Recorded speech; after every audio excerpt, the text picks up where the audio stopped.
My name is Noah Schwebel. This is Thomas Woodward. We are interviewing Ingrid Ferosie on December 2nd, 2018 for the Milwaukee Memory Project. And the man behind the camera is Gabe Weber. As Noah has introduced me, and I just want to repeat, my name is Ingrid Ferosie, and I'm happy to be here with 3 juniors from Marquette High School, my grandson Noah, Tom, and Gabe, and go easy on me. Yeah, thanks. No problem. Okay, so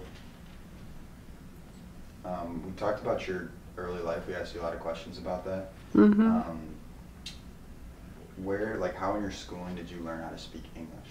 Oh, well, I learned this.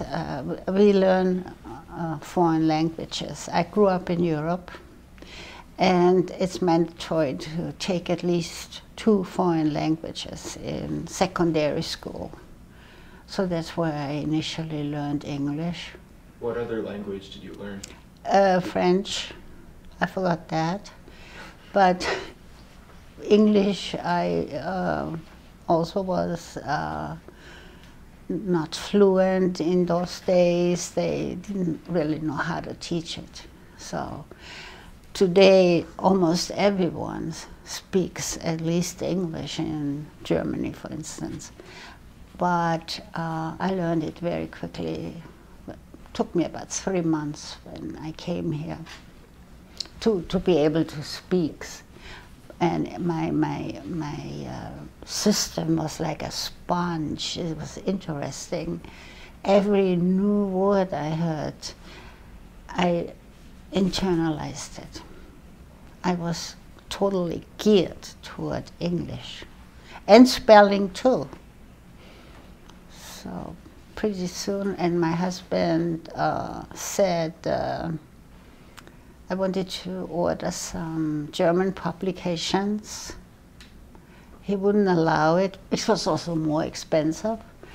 And so I said, no, you live here, read the Times. So I started reading the Times, which was a weekly publication, very popular in the 60s and 70s. That helped too. And watch television. Okay, so when you first moved to America, was television just starting to become popular, like everybody had a TV? Black and white, yeah. Well, yeah, TV, we pretty quickly got a television set, a CNF. What shows did you find most helpful in learning English? Oh, these 30-minute programs. I remember something with Star Trek, I think, where they were lost in space, and then with Marlo Thomas, that girl, and movies. I don't really remember because I didn't think about what I watched then. Yeah. And we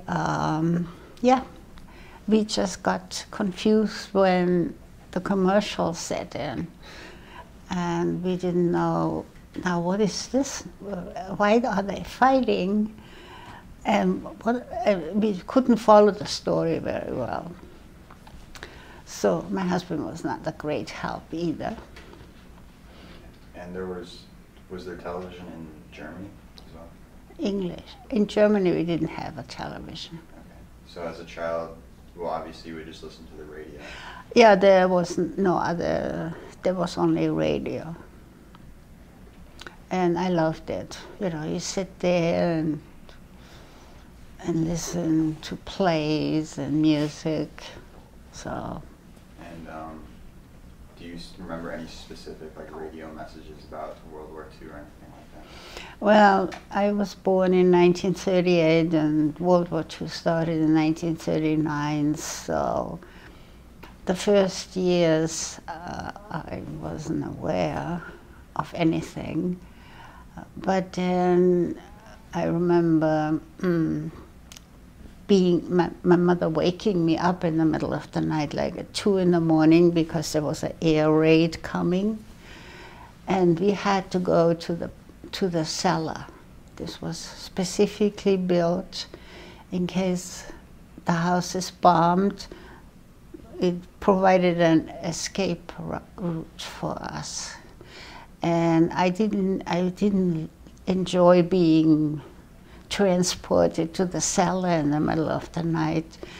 But when I saw the faces of the other people, it was an apartment building, 5-story apartment building with 10 apartments in it, I realized that they were scared, so I was scared too. Were you like aware of what was happening at all? Or Well, yeah, I was hoping that the bomb wouldn't hit our house, it would hit elsewhere. Yeah. But I didn't realize that that was not very nice of me. I didn't rationalize that correctly. I was only 3 Okay, yeah. And then, or 4. At what age did you move to live with your parents? Oh, my father was then, he had to serve, and he was 41 at the time. And so we moved in with my grandmother, who lived nearby in close to the German-Austrian border, so where it was much safer, because they were not, they would just fly toward Munich. We saw them. It's a very strange sound when those bombers arrive and overhead. And I was worried about those people living there. Mm-hmm. But I wasn't afraid for my life and at my grandmother's. Except there were these smaller planes who would fly low, and they would shoot at anything that moves. So when I walked home from school a few years later, when did I start school? In 1944, I would always look at the sky and see if something was coming, and at the ground to see where I can hide. That was my way home from school, or to school. So the idea of From tree to tree and ditch to ditch. So the idea that a plane would be like coming by to like shoot at you was always. Yeah, they didn't. They would just. Wouldn't know we are children, and they would shoot also at trains. So some kids, the older ones, went to secondary school in another city, so they had to take the train. But I was too young for that, so I had to walk home. So you would consider yourself kind of lucky? Hmm? You would consider yourself kind of lucky to not have to take the train? Oh yeah, yeah. I had a wonderful childhood, regardless. That's good. And then while you were living with your grandma, what kind of food did you eat? Oh, my grandma, of course, had chicken. I mean, food was scarce.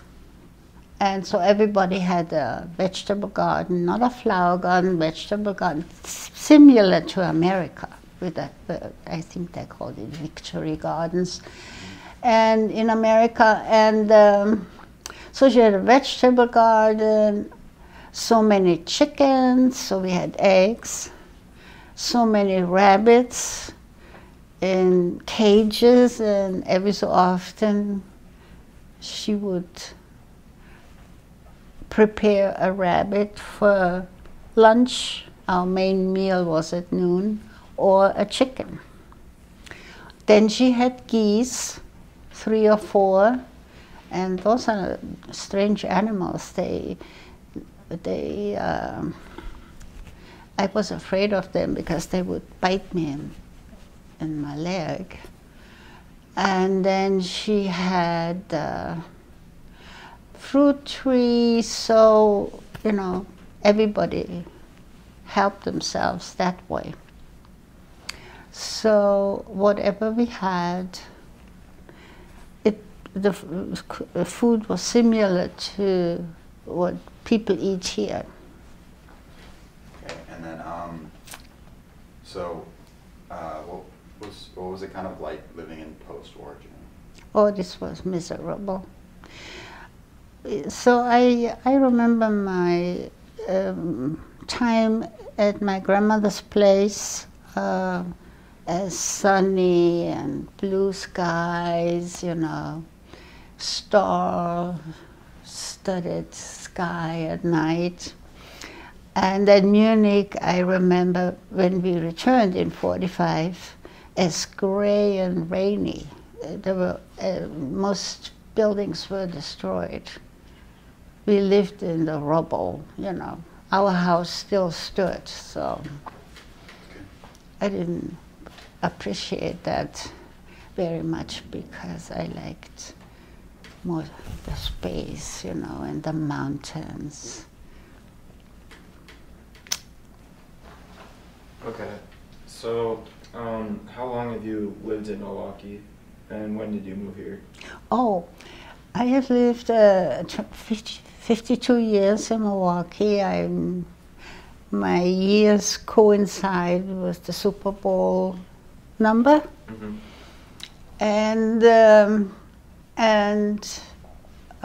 we came in winter of early. My husband came before me. He beginning of January, and I came in February 6th in 1966. How old were you at the time?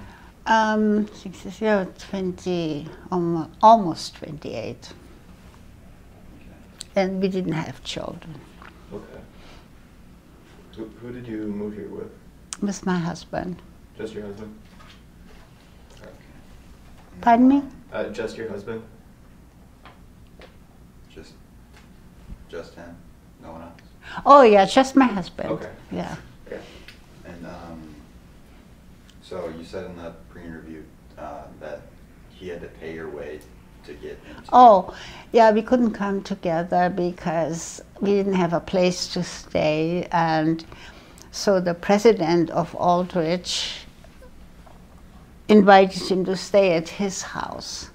And I was really shy, and I didn't want to stay at strangers, a person I hardly know. So, and also I didn't have the airfare.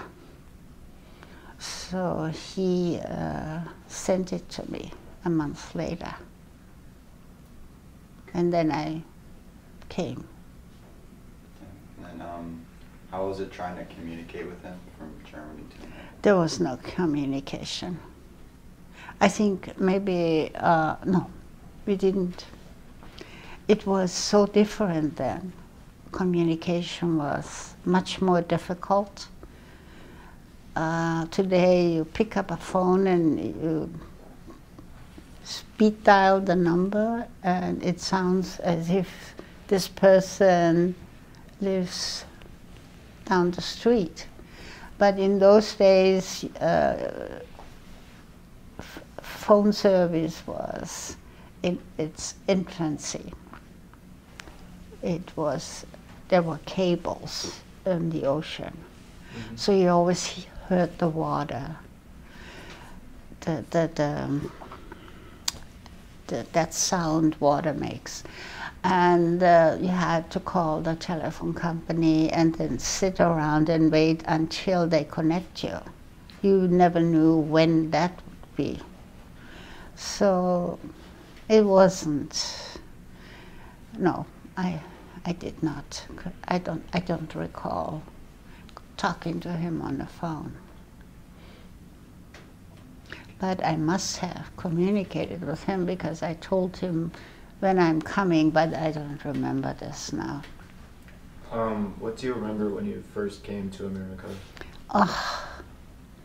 It was winter, and unlike our winters now, it was really, Milwaukee was truly snowed in. Yeah. So, and I remember that everything was different from any city I ever visited before in Europe.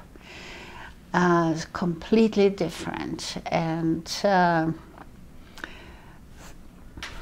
so I had to. I felt that I was in a really different country. So I think you said before that you came to Milwaukee through New York. Oh yeah. What did you notice that was different besides, like, obviously size?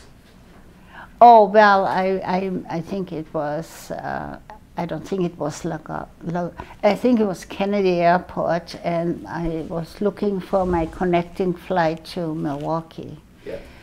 And I couldn't find it because I didn't know what AM and PM meant. I never learned that in school. Mm-hmm. So I called my friend in Queens, and they came and helped me find my plane. It was stressful. Mm.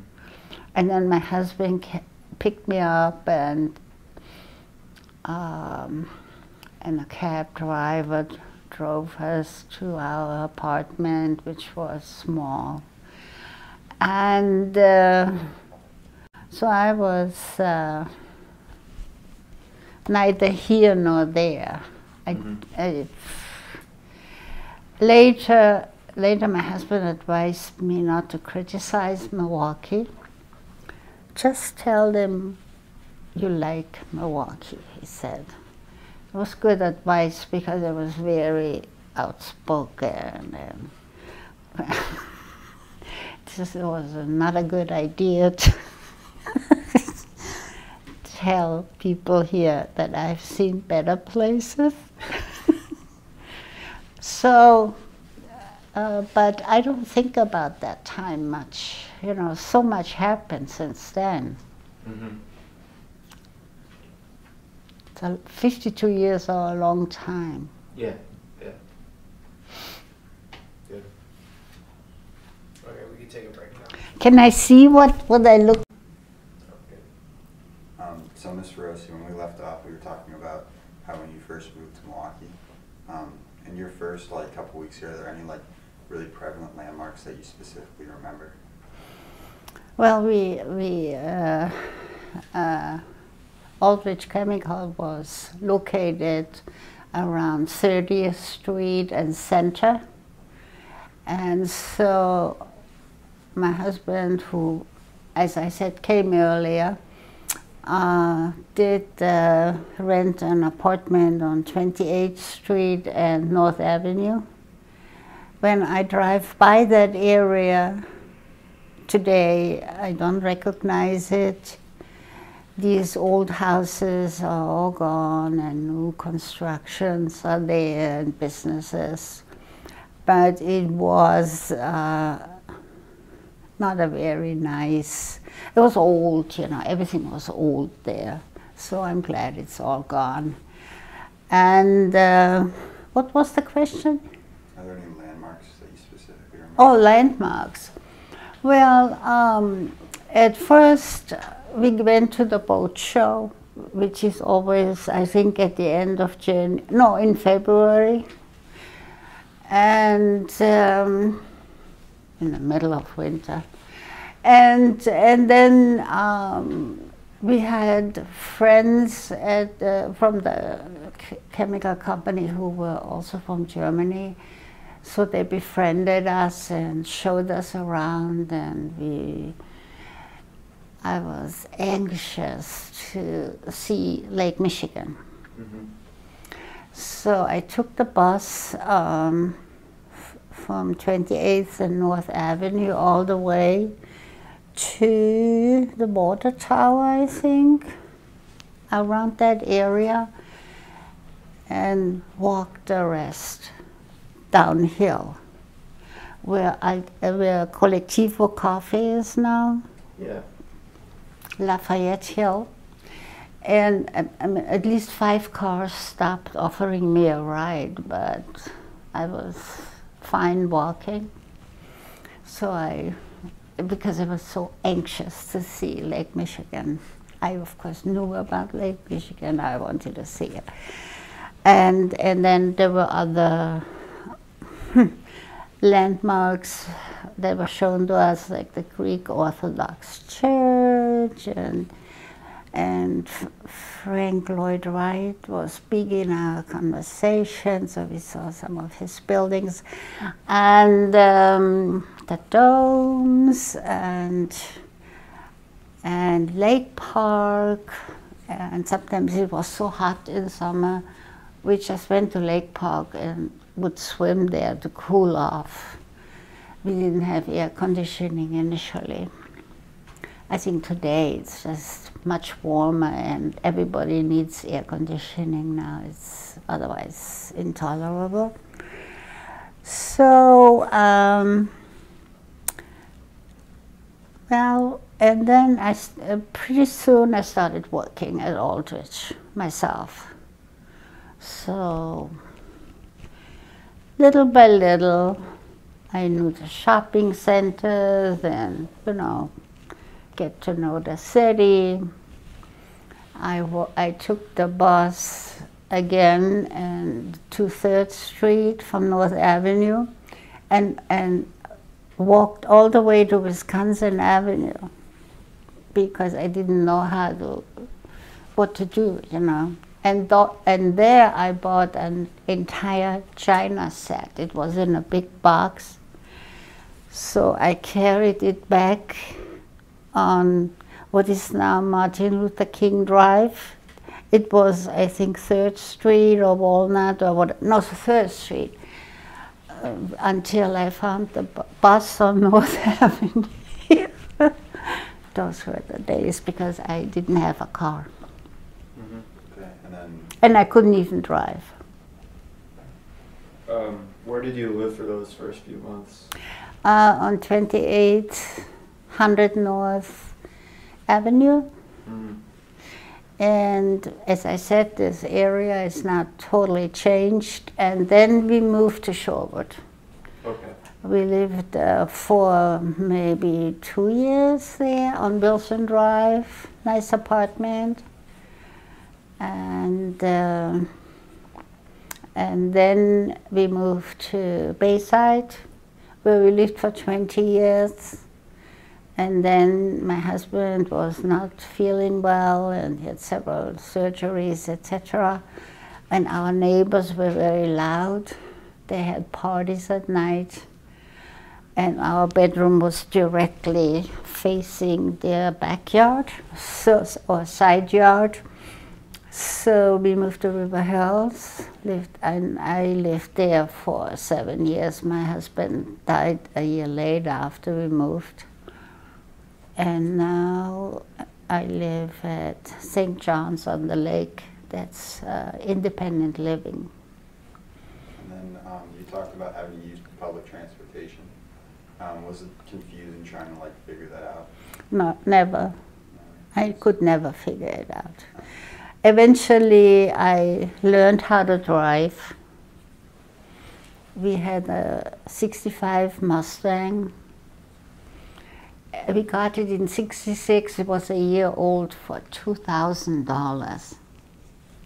It sold new for $3,000. Convertible. So that's the car. I think it had stick shift. No. So I banked that car up pretty good. And then how old were you when you got your license? I was expecting Iris, so I was a pretty big lady already, and so I had a hard time because you always have to look back when you take drivers. You can't just use the rear view mirror. You have to. And so finally I had my exam, and the person said to me, now you can drive yourself to the hospital. So I made it, and I had a car at my disposal. And you said you were pregnant with Iris. Yeah, that was my second child, Iris. She was born in '69 and Annette in '67. So you were a stay-at-home mom, or? Yeah, the president of Aldrich wanted me to return, but since I was starting out with minimum wage, I worked for him by then, and then he gave me a 3 cents per hour raise, which annoyed me. So when he said, "I hope you come back after your child is born," I said, "No, I can't, because I have to pay the babysitter more than I'm earning here." And he said, "Oh, that can be arranged," but I was not interested. I could not leave my child or my children with strangers. So I stayed home for 8 years. Okay. So, how were your holidays celebrated, and how was that different here? Same, in Germany? same. Same? Except, for instance, for Christmas, we do it differently. Yeah. In those days, we wouldn't have a Christmas tree sitting around all during Advent. Mm-hmm. That would go up on the 24th. And in the evening of the 24th, it would be lit for the first time. And the Christ child would bring presents, not Santa Claus. And that was mysterious, you know. As a child, you believe that. It's really magic. And so we would then celebrate this and open presents on the 24th, on Christmas night. What is it called? Christmas night. Christmas Eve. Christmas Eve, yeah. Oh. And Christmas Eve. And then the next morning we wake up and we know what's out there. My brothers and I would play with our toys and whatever we got, and it was wonderful. And were there any like? And then we changed to Christmas Day when we moved here because of my daughters, and then my daughters had children and American husbands, and so they wanted to do it that way. That's fine. And were there any like German traditions for holidays that you celebrated? Where? Back home or here? Either. Well, yeah, my father always said to me, or often said to me, or every year said to me, I mean, Advent was a special time where we had a wreath, and you know, every Sunday would light another candle. And my father used to say to me, I wish you were as kind and nice all year as you are before at Christmas time. It just got to me. I became tolerable. So we had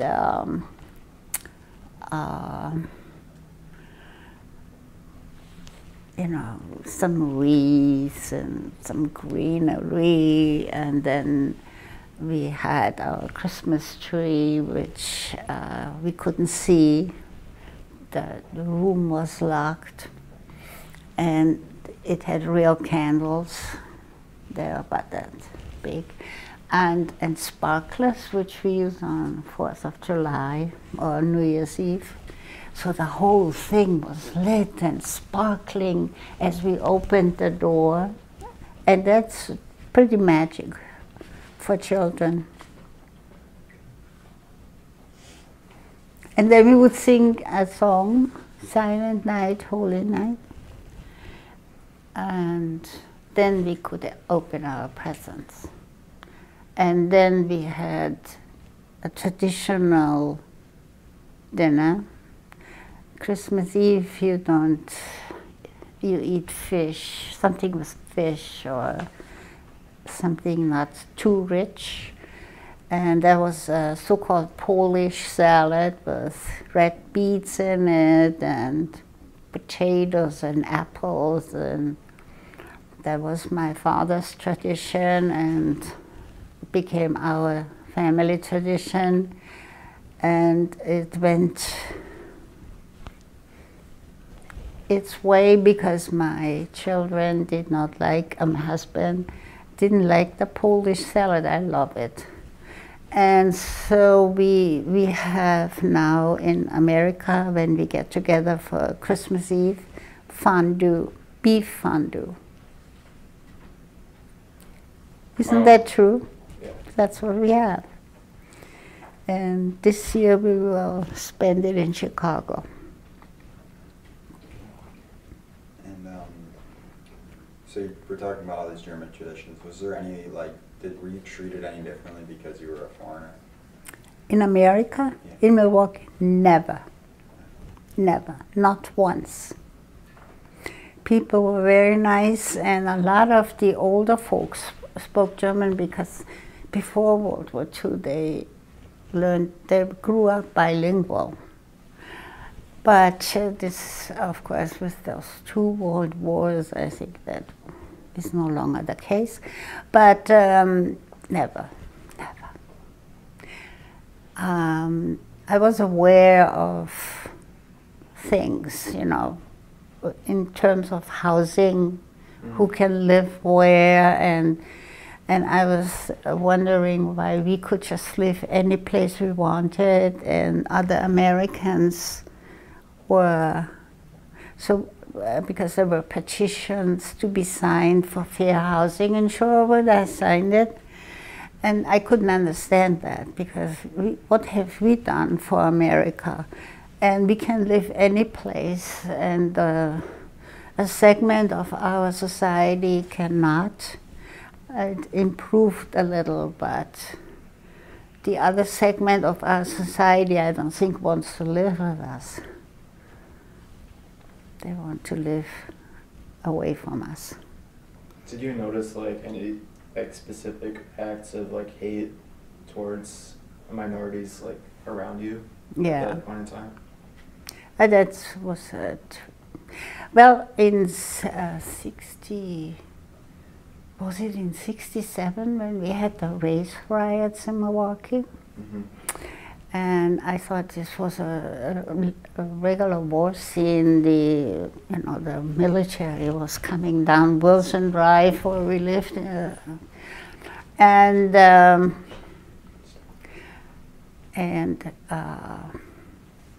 people were scared, and I felt uncomfortable, and I didn't know what it was all about, and then on the way to work, because we were working, I was still working on Center and 28th Street, I saw Soul Brother written on windows of small businesses. I didn't know what that meant. I found out what it meant. And so that was scary, but then there were the other marches, and I was very disappointed. I didn't expect that. I thought there was a thing for Mississippi or Alabama, not Wisconsin, but it was happening in Wisconsin also. Were you aware that something like that would happen at all before you? No way. No, I had no awareness. I idolized America. I didn't think it was a so-called white country. I didn't think that. Because I am a person who finds other people that are different because of culture or whatever very interesting. I married somebody from Afghanistan after all. And so I didn't expect that. But I noticed it at work because I had friends there, you know, other women at Aldrich, and they made me feel for the first time in my life white. I never thought about it, you know, this was not an issue, but it's a big issue here in America, and I don't understand why. Because, so we are, you know. Did you like lose any friends because of racism? Like I did. You had to abandon them? One of my friends, that was later, I dropped her. She said to me, and I knew she had issues, said to me, I wish we still had slavery. Oh. I said, why is that? So help would be, I need some help, but I can't afford it. And that was the last time I saw her. I couldn't. I'm an advocate for equality. Okay, and then do you remember seeing like any like speeches or like flyers or anything? Oh yeah, well, Martin Luther King was big news. And he was, I think, was it 1968? Was it 1969? Yeah, that sounds right. He was killed. That was shocking. And then Robert Kennedy shortly thereafter, same year. And I remember John F. Kennedy being killed. I was still in Germany at the time. It was in '63. And that was shocking. But still, I felt safe. Yeah.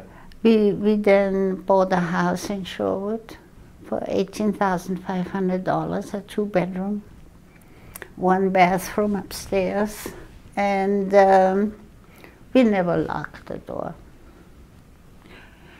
And so it was a safe neighborhood, I thought, where nobody locks their door at night. But now I lock my door. They have told us here to lock our doors. Do you lock your doors? Yeah. Yeah, that was not the case in the 60s. It's a different time. Somebody in Germany, one of my bosses, told me that he came to America in 1948 for a visit on business in New Jersey somewhere. And so one of those people said, you can stay at my vacation home. How do I get in? He said, oh, the door is open.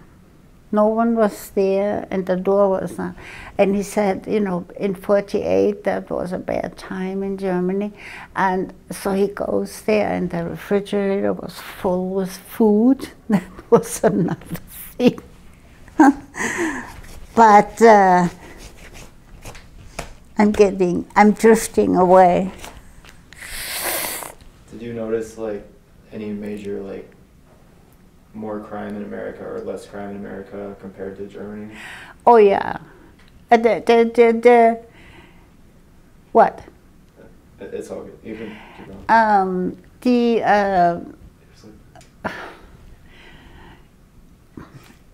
I mean, Germany, I know a Germany where in the city of Munich where I lived was maybe a murder once a year. And it was big news. Okay, so here were more, but I was not afraid for my life or anything. All right, I think that's a good place to take a break. Yeah.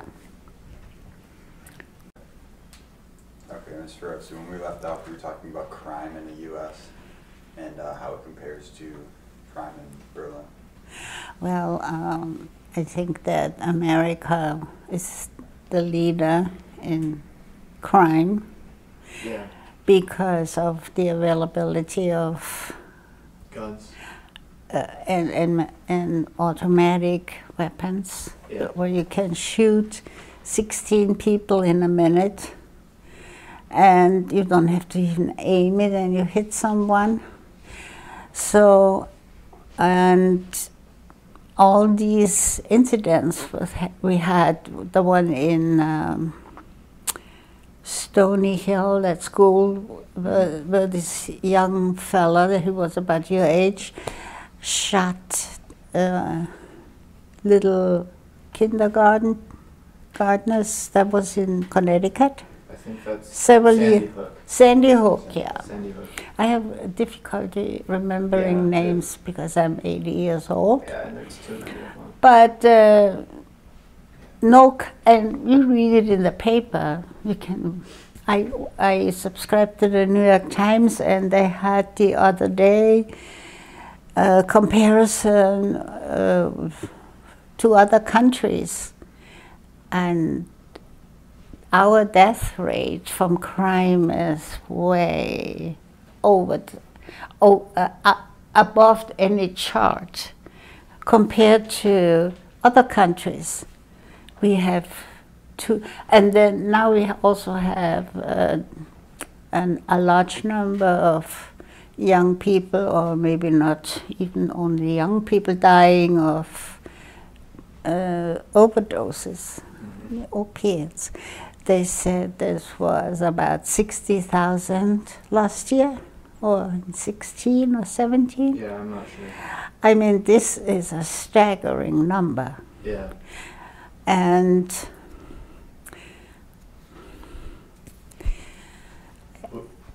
would this sort of thing surprise you if you immigrated from Germany right as it was happening? well, in Germany, people didn't have guns. Mm-hmm. You had to be a policeman or a hunter. For instance, my niece has a hunting license. There was 6 months of instruction, and now she can shoot a deer if she wants to. Mm-hmm. But here they can just buy a gun, no instructions, and very limited background checks. Yeah. And that's very scary. Of course, this building, for instance, is there are no weapons allowed. Mm-hmm. But who knows? Yeah. Somebody could be a little and have one, you know. You never know. It's unpleasant when you enter a building, and for instance, when I visit my primary physician, no weapons allowed in this building. Yeah. Oh, there's a sign, okay, I'm safe here. I don't think so. Okay, so when you first moved to the U.S., what was like the first thing that surprised you, like crime-wise? Well, I was just nothing. I just noticed things, you know, that I said that in the preliminary interview, how I felt how free the people are. Now it is now almost second nature to me also, but I was pleasantly surprised how the individual freedom is so obvious, because I cannot, it would be bad form to talk about your hair, for instance, wouldn't it? Because none of my business. You have the right to let it grow curly, Yeah. You too. And yours is straight. Yeah. How old were you when you first started to notice like the downsides and dark spots that exist in I our think country? I told you in the preliminary interview that I was homesick, you know, for years. Always questioning, is that the right city for me? Until I discovered that I never had these questions about Munich, so I was fine. So I stopped wondering and I was fine here. But I was totally impressed when I visited my family in Germany in 1969 for the first time with Annette, and Iris was also with me. She wasn't born yet. I was talking about America and they said, stop it. Everything you say everything is better in America, and it was. It was. But Europe and the world have caught up with us here, and but my country was not, people were not as nice as they are here. So I just don't regret it.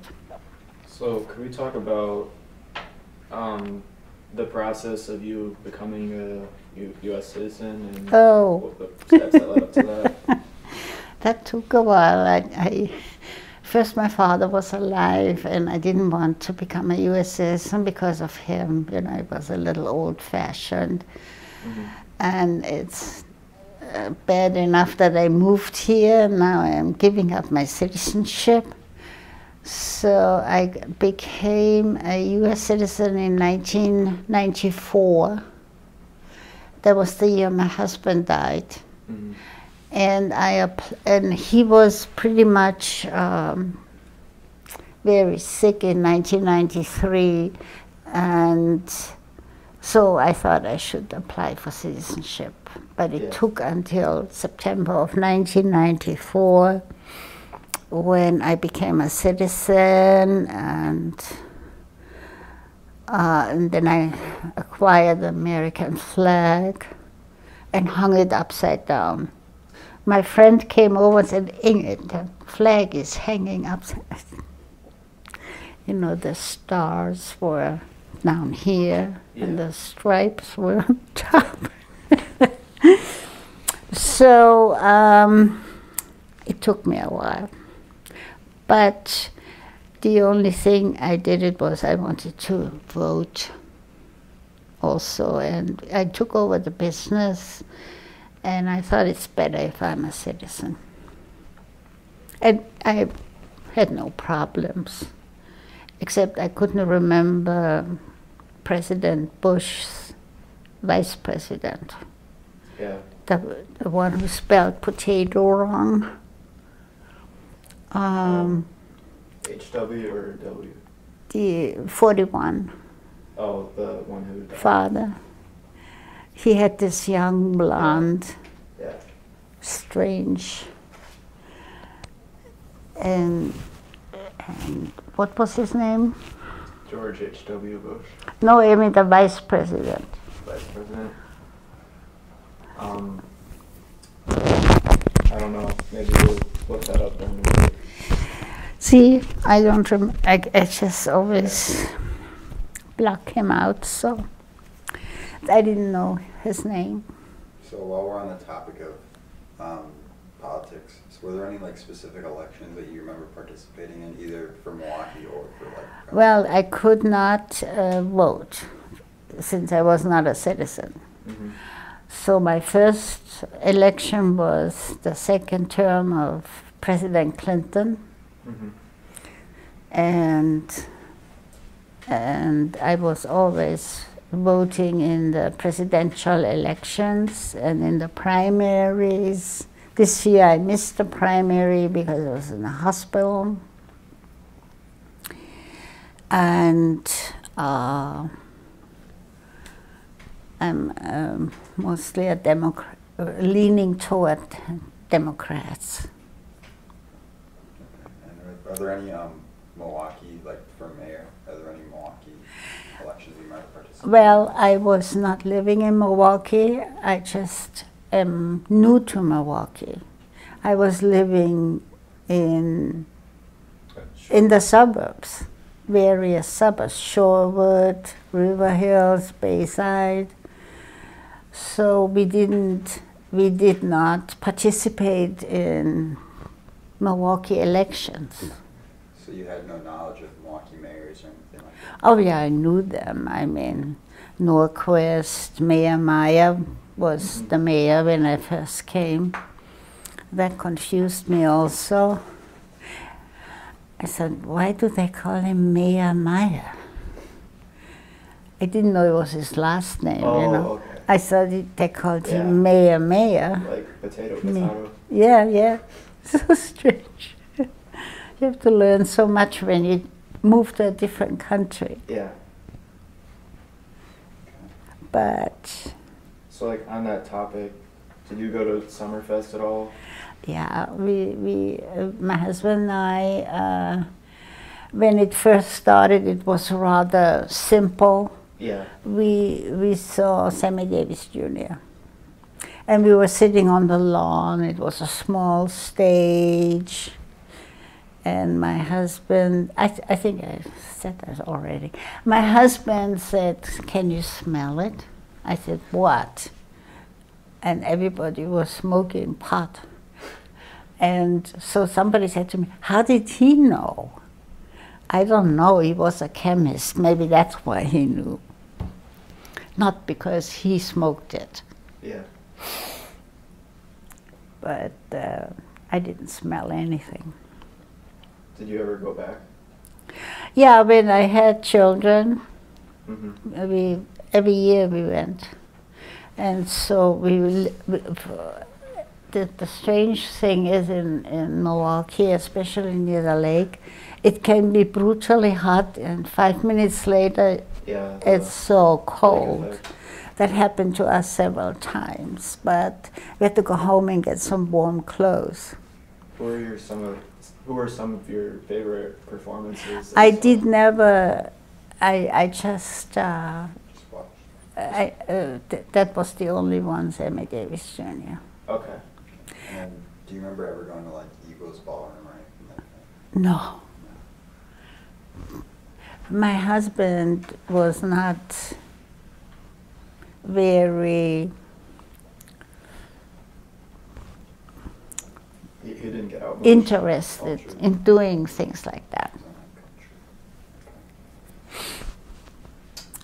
So then, if you didn't go to many like music performances or like, Oh yeah, I had season tickets to the Chicago Symphony that came 10 times a year to Milwaukee. And we shared those tickets, so my friend and I had five tickets, half of it. And the other half was, we split it. And then I had symphony tickets to the Milwaukee Symphony and saw a lot of shows. There was an impresario, his name was Hurok, and he brought beautiful ballets and to Chicago and Milwaukee, and we were a group of friends and we went to enjoy that. And then what else did you do for fun? Like Did you go to Brewer games or Bucks games at all? I have lived in America for 52 years, have never been to a football game. I was once at a baseball game, Milwaukee police against the firefighters, because we knew a firefighter. I had no idea what was going on. And And I went to a few basketball games. My husband had season tickets, and sometimes he took us. And no. Do you remember anything about that, or did you just go? Well, we went to a Marquette game, and this was given to me by Associated Bank, you know, and we sat in the in that fancy place up. Yeah, the boxes. Box, yeah, and the people, you know, grown men, and yeah. silly behavior. Intense. This was a Marquette game against somebody else, so yeah. And the other games were box games. One day we went to a preseason game, I think, and we had the first row. Oh, nice. And they came in. I felt like half a person. Yeah, those are tall. Well, they were tall. And once I saw Kareem Abdul-Jabbar Yeah, that's good. at the airport. Yeah. I just, because suddenly there comes this tall person, Yeah. and yeah, these people are tall. Yeah. Him especially. Yeah, he Yeah, is I think he's really tall. 7'2" or so. Oh yeah. And I think sometimes he probably wishes he wasn't. Yeah, I think he said he got bullied a lot. Yeah. I mean, I saw pictures of him in school, Yeah. and there's this tower, you know, Yeah. and the other kids are all regular size. Alright. So then what else did you do for like recreational activities, like for fun?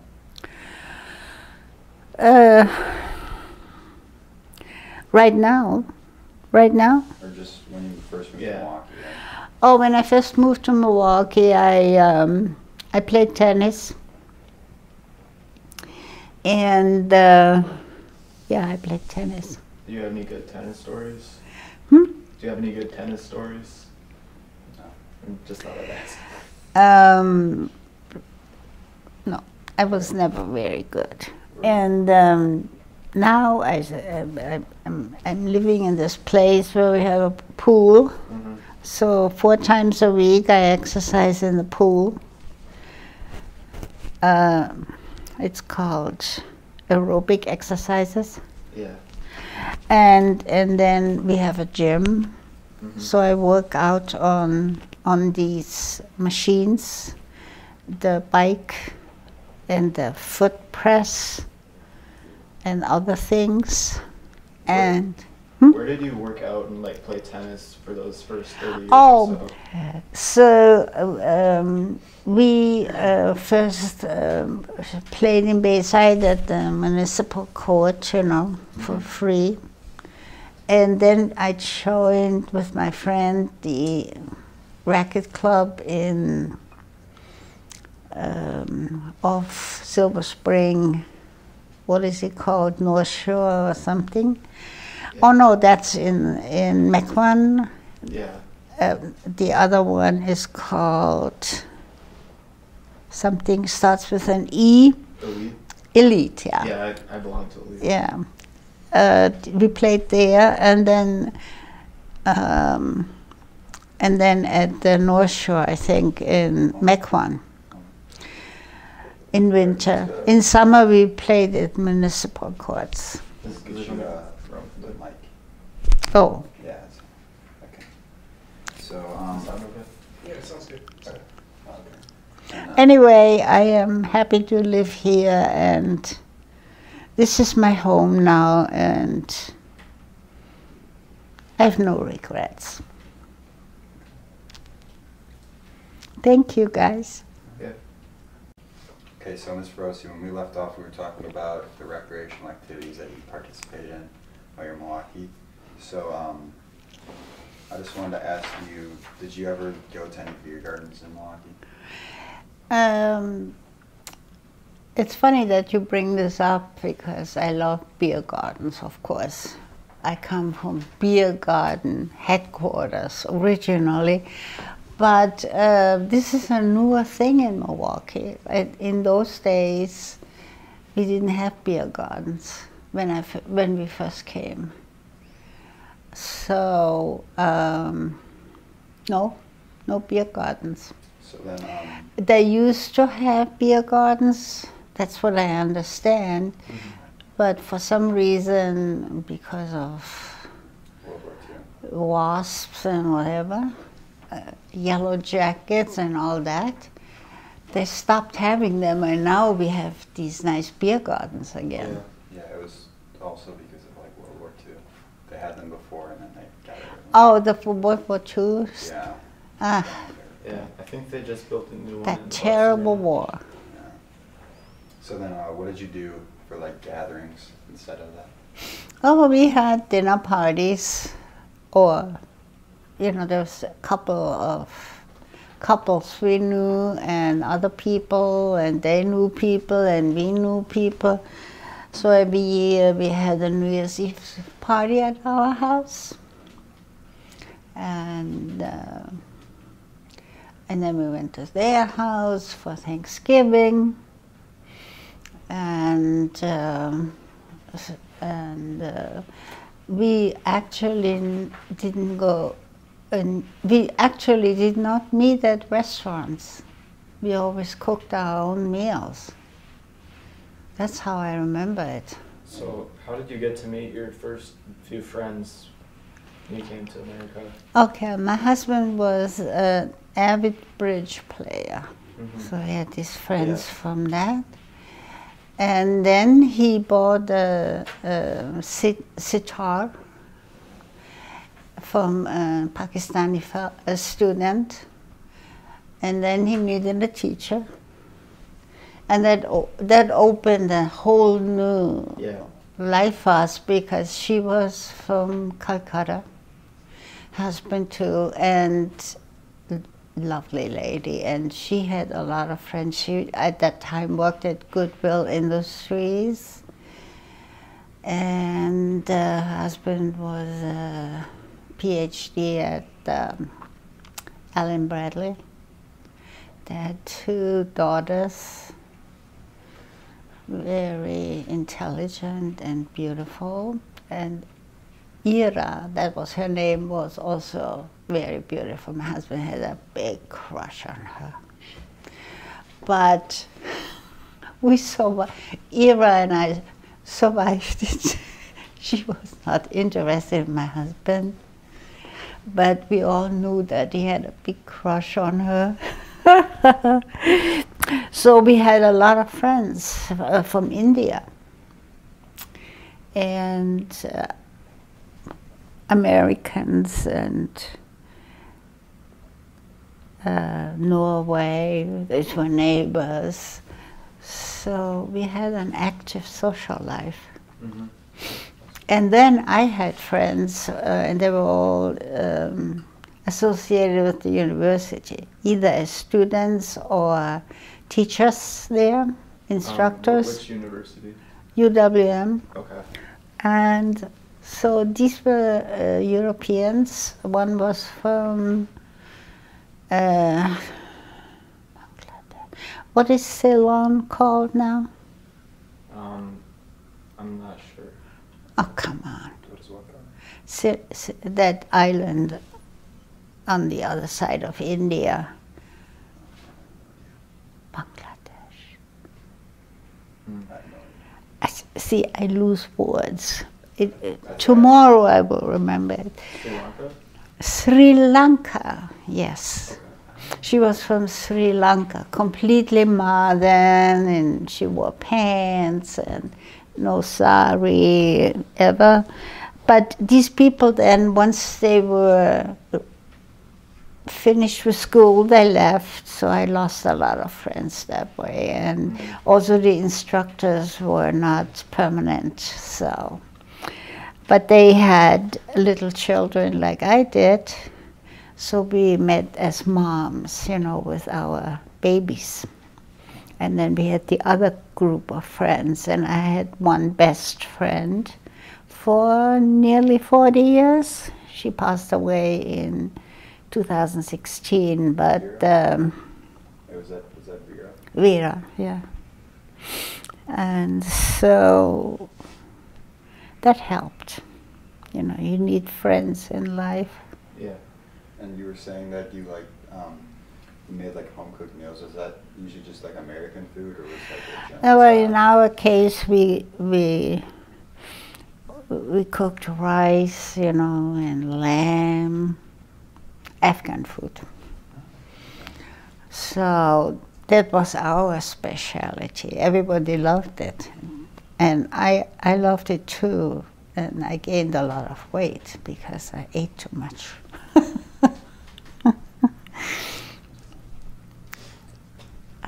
My husband always said, another portion? Then I took the third helping. And you also said like when you visited each other, you like dress up and stuff. Right? Well, at first they would invite us for Sunday afternoon. So he wore a suit, I wore a dress, you know. And everybody was there sitting outside in shorts and t-shirts. So we learned that we are overdressed. And of course we learned that very quickly. It was just a little strange being there and wearing a suit, you know. Yeah. And then you also said that you were part of a garden club? Oh yeah, I joined Lakeside Garden Club that was in Shorewood, mostly people from Shorewood. When we lived on Sheffield Avenue after Wilson Drive. And that taught me a lot, how to be comfortable in a group and interact. I had to literally learn that because that was something very new to me, you know, to be in a club. And we were doing flower arranging and Christmas parties, and so one day I baked a stollen, you know, big one. And once it was all together, I noticed I didn't put the sugar in. And that's impossible. So I just took that sugar and put it in, you know, and kneaded again and formed it. I have no idea. Somebody bought it in auction, but I have no idea how it tasted.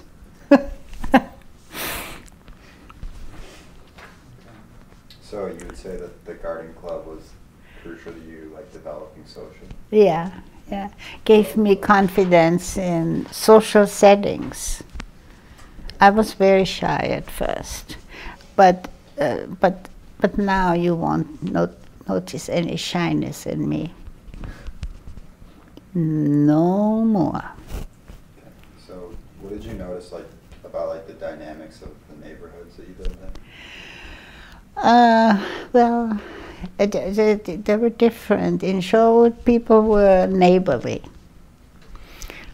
In Bayside, no.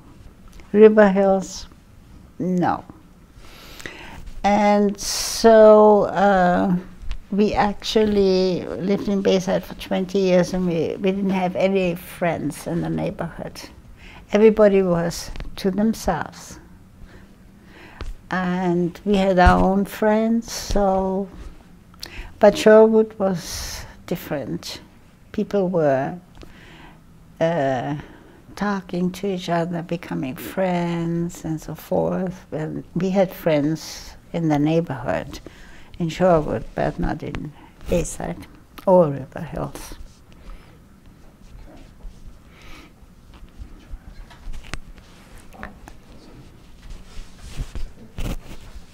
there any questions or anything that you would want to add about any of the questions that we asked?